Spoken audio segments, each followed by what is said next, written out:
D'abord, ce qui est immoral, oui. vous me posez la Qu'est-ce qui est immoral? Ce sont les positions du Front National. Elles sont à la fois immorales par rapport à nos valeurs, parce que toute l'histoire de l'extrême droite française, pas le Front National, c'est l'extrême droite française, plonge dans ce qu'il y a de pire dans notre histoire. Mais les solutions, par ailleurs, oui. sur le plan économique, sur le plan de l'éducation, sur le plan de l'Europe, sur le plan de l'environnement. Madame Le Pen est contre les grands accords qui sont aujourd'hui en train de se nouer dans le cadre de la COP21 pour sauver la planète.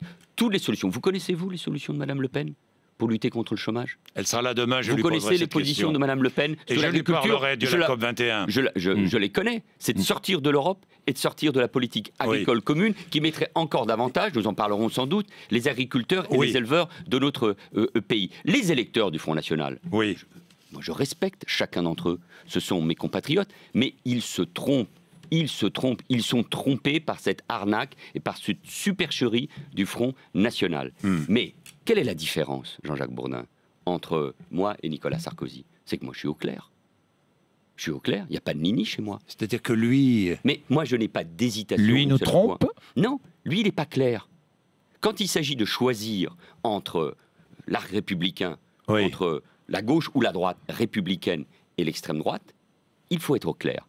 Moi, je n'ai eu aucune hésitation. Moi, les responsables de la gauche, les socialistes, Jean-Christophe Cambadélis, nous n'avons eu aucune hésitation. Nous appelons à voter pour Xavier Bertrand, Philippe Richert ou Christian Estrosi. Nous sommes au clair, comme nous l'avons été en 2002, quand il s'agit de choisir Jacques Chirac, comme nous l'avons été à chaque fois. Et ce que je reproche à Nicolas Sarkozy, c'est l'absence de clarté. Et quand il y a absence de clarté, on brouille les lignes involontairement ou, en cas d'espèce, volontairement. C'est une faute, c'est une erreur que commet Nicolas Sarkozy.